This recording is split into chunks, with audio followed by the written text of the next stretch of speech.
1000 श्री मुनि शिवरतनाथ भगवान की, 1000 श्री महावीर भगवान की, परम पूज्य आचार्य श्री आदिसागर जी महाराज की, परम पूज्य प्रथम गणनीय हरिका रत्न श्री 105 विजयमती माता जी की, जैन धर्म की, जिनवानी माता की,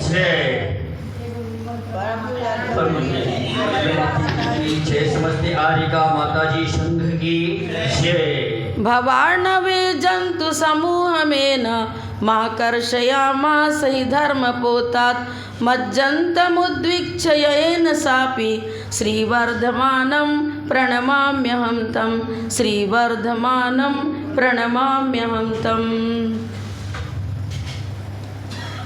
कल मैंने बताया था यह विश्व एक रंगमंच है।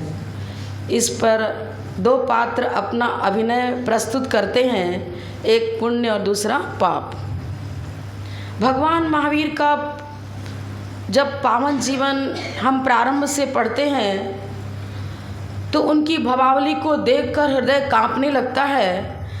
जिनको तीर्थंकर बनने की घोषणा हो चुकी है वह जीव भी एक इंद्रिय से लेकर नाना विविध पर्यायों में घूमता रहा दीर्घ काल तक, और जब पुण्य योग आया तो सिंह की पर्याय में जब वो जीव मौजूद था तब अमित सेन मुनिराज ने उन्हें संबोधन दिया। उसके बाद उसे जाति स्मरण के द्वारा बहुत गहरा पश्चाताप हुआ। बंधु, पाप और पुण्य, उनकी रूपरेखा को गहराई से समझना है तो हम भगवान महावीर के पावन जीवन से समझें। हम भी न जाने कब से अनादिकाल से संसार में भ्रमण कर रहे हैं, पर उस भ्रमण का कारण मिथ्यात्व रहा, उस भ्रमण का कारण तीव्र पाप का उदय रहा। पर पुरुषार्थ बहुत बड़ी चीज़ है। हम उस पुरुषार्थ के द्वारा अनादिकालीन कर्मों को भस्मसात कर सकते हैं। सिंह की पर्याय में जब संबोधन मिला तब त्याग पूर्वक जिन शासन की जो रूपरेखा है उसको उसने स्वीकार किया। अणुव्रतों को धारण कर शरीर का परित्याग किया सिंह ने, और देव पर्याय में गया। प्रथम स्वर्ग में सिंह केतु नाम का देव हुआ। वहाँ से वो कनकोज्ज्वल राजा हुए। देखिए उन्नति हो रही है, राजपद मिला उन्हें। वहाँ से फिर लांता स्वर्ग में गए, 7वें स्वर्ग में। वहाँ से अवतरित होकर हरिसेन राजा हुए। फिर 10वें स्वर्ग में देव हुए। फिर राजा प्रिय, राज परिवार ही मिल रहा है, अभ्युदयकारी सारे भाव उसको मिलते चले गए। एक मुनिराज का संबोधन पूरे जीवन को स्वर्णिम बना देता है। 12वें स्वर्ग में वो सूर्यप्रभ देव हुए। फिर वहाँ से राजा नंद हुए। राजा नंद की पर्याय में उन्होंने 16 कारण भावनाओं के द्वारा तीर्थंकर प्रकृति का बंध कर लिया। और फिर वहाँ से कहाँ गए? स्वर्ग में अच्युतेंद्र। कौन सा स्वर्ग है? 16वां स्वर्ग। 16वें स्वर्ग से अवतरित हुए और राजा सिद्धार्थ और माँ त्रिशला के घर में अवतरित हुए। इतना मैं आपको बता रही हूँ। अब सारा संक्षेप पूरा जीवन तो बताना नहीं है, लेकिन 30 वर्ष की उम्र में उन्होंने दीक्षा ले ली। क्यों? हिंसा का तांडव नित्य यहाँ हो रहा था। इस भव्य जीवों के कल्याण हेतु उन्होंने विवाह नहीं किया और आजीवन ब्रह्मचर्य व्रत स्वीकार करते हुए 30 वर्ष की उम्र में दीक्षा ले ली। 12 वर्ष तक तप किया और 30 वर्ष तक उनकी दिव्यध्वनि खिरती रही। भव्य जीवों का कल्याण हुआ। अब मैं आपको ये बताऊंगी कि आखिर इन सब चीज़ों को जानने की क्या आवश्यकता है। कल मैं कभी भी देश राष्ट्र की कथा नहीं सुनती थी, लेकिन जब से विश्व युद्ध हो रहा है तो थोड़ा लगता है कि अपने भारत कहीं संकट में न पड़ जाए।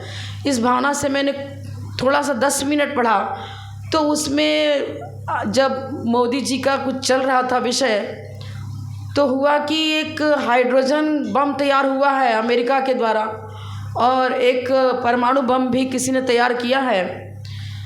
ये हिंसात्मक दृश्य पुनः देखने को मिल रहा है। लेकिन मैं चिंतन करते करते मुझे नींद आ गई। मैं ये सोचा कि भगवान महावीर का ये सिद्धांत आज जीवित है, फिर ऐसा क्यों हो रहा है। देखिए, मैं आपको एक स्वकीय चिंतन पूर्वक बताऊंगी, लेकिन आगम की परिप्रेक्षा में विषय प्रस्तुत करूंगी। एक अहिंसात्मक एटम बम भी होता है। अहिंसात्मक हाइड्रोजन बम भी होता है। आपको ऐसा कौन सा है? वो कोई अलग नहीं है, सब कुछ हर एक भव्य प्राणी के पास वो शक्ति मौजूद है। वो अहिंसात्मक बम क्या है? संक्षेप में पहले लाइन प्रस्तुत करूं कि आप लोग आश्चर्य में पड़े हुए हो। जब तीर्थंकर प्रकृति का उन्होंने बंद किया, उनकी पवित्र भावनाएं, कर्मों का क्षय प्रारंभ,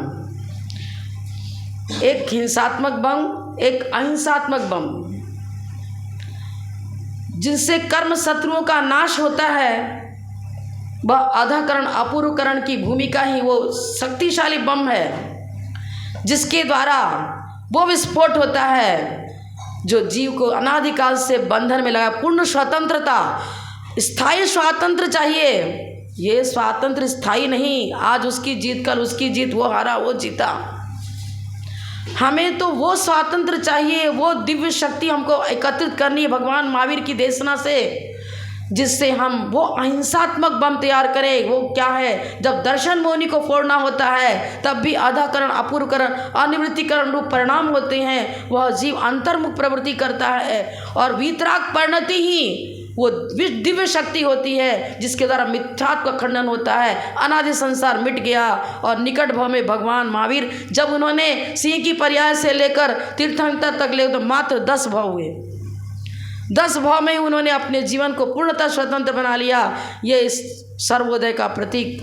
सर्वोदय बने कभी भी सुखी सुख, सदा सदा स्थायी सुख की प्राप्ति होती है। हमें उस सर्वोदय सिद्धांत को स्वीकार करना है, जिससे वीतराग परिणति उत्तरोत्तर बढ़ती चली जाए। एक सिंह भी जब वीतराग परिणति को वर्धित कर सकता है, तो हम तो जैन कुल में उत्पन्न हुए हैं, भगवान महावीर के आदर्शों को समझते हैं, जानते हैं, भक्ति करते हैं। तो हमें उस विधि को अपनाना है, जिससे हमारे जीवन में स्वपरहित की भावना सदा बनी रहे। और यही स्वपरहित की भावना तीर्थंकर प्रकृति का बंद कराती है। मैं आपको बताऊं, मुनिराज तीर्थंकर प्रकृति उत्कृष्ट स्थिति का बंद नहीं कर सकते, नहीं कर सकते। तीर्थंकर प्रकृति का बंध 4 से लेकर के 8वें गुण स्थान के 6ठे भाग तक होता है। लेकिन चतुर्थ गुण स्थानवर्ती असंयमी श्रावक, असंयमी अव्रति, कोमटसार कर्मकांड खोलकर देख लेना। तीर्थंकर प्रकृति उत्कृष्ट स्थिति का बंध सम्यक दृष्टि असंयत गुण स्थान वाला श्रावक ही करता है। आपको उत्कृष्ट स्थिति क्यों ऐसा? अरे आगे आगे मंद मंतम कसाय है, परिणामों की विशुद्धि बढ़ती चली जाती है। और तीव्र स्थिति उत्कृष्ट स्थिति का बंध असंयमी कर सकता है, संयमी कर ही नहीं सकता। उसको तो उसी बम पहुँच जाना, कहाँ से करेगा? निकट में पहुँच जाना। अब चतुर्थ गुण स्थान में उत्कृष्ट स्थिति का बंध होता है, ये चीज़ मैं आपको बता रही हूँ। आप श्रावक कोई कम नहीं हो, लिखे यहाँ तीर्थंकर प्रकृति का बंध नहीं हो सकता। लेकिन एक बार आचार्य शांसा महाराज से पूछा गया, महाराज 2 पंडित थे, उन्होंने कहा आपने क्यों मुनिव्रत धारण किया? आप भी मुनिव्रत धारण करके स्वर्ग भी जाओगे, मोक्ष तो जा ही नहीं सकते। फालतू क्यों शीतुष्ण परिषद ध्यान करते हो? क्यों एक भुक्ति करके इतना त्याग तपस्या करते हो, इतना उपवास करते हो? महाराज ने कहा प्रश्न तो बिल्कुल सही कर रहा है, मैं भी स्वर्ग जाऊँगा, तू भी स्वर्ग जाएगा, तो फिर व्यर्थ है ये तो। ठीक है आपका कहना, लेकिन मैं आपसे भी प्रश्न करना चाहता हूँ। आचार्य शांसा महाराज ने कहा कि बताना, ये वृक्ष खड़े हैं, आम के वृक्ष, इसमें आम क्यों नहीं लगा? अरे महाराज कैसी बात करते हो, सीजन आएगा तब तो आम लगेगा। तो जब सीजन आए जब भी बीजारोपण करना चाहिए, जब वृक्ष लगाना चाहिए, पहले से वृक्ष लगाने की क्या आवश्यकता? अरे महाराज क्या बात करते हो? अरे वृक्ष लगा रहेगा तभी तो आम आएंगे। तो मैं भी मैंने भी पहले अभी वृक्ष को ही तैयार कर रहा हूँ। जब चतुर्थ काल आएगा, जब क्षेत्र काल मिलेगा, तब इसमें मोक्ष रूपी फल आएंगे, पर वृक्ष को तो पहले से लगाना पड़ता है। वो दोनों पंडित दीक्षित हो जाते हैं और कठोर तपस्या करते हैं। देखिए आप ये मत सोचना कि पंचम काल हमारी साधना नहीं हो सकती, हम विशुद्धि बढ़ा सकते हैं, इसमें कोई तकलीफ नहीं है।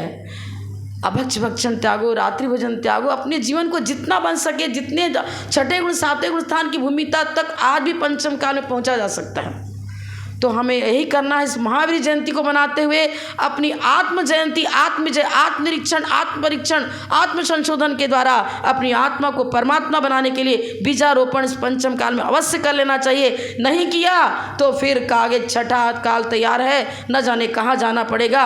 यदि जिन शासन को हम स्वीकार करते हैं तो एक सी जब अपना उपकार कर सकता है तो क्या हमारा जीवन उससे गया गुजरा नहीं हो? तो मांस भक्षी था, उसने भी अपने जीवन को उन्नत बना लिया, तो हम क्यों नहीं कर सकते? हम यही कहेंगे। देखिए मैंने क्या बताया, एक हाइड्रोजन बम होता है।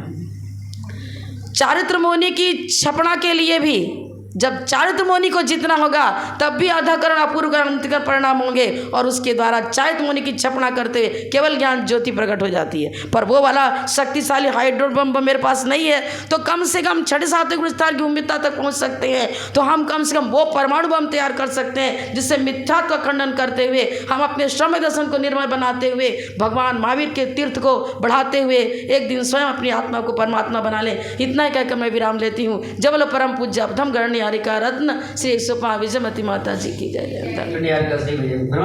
माता जी की, समस्त हरिका माता जी संघ की।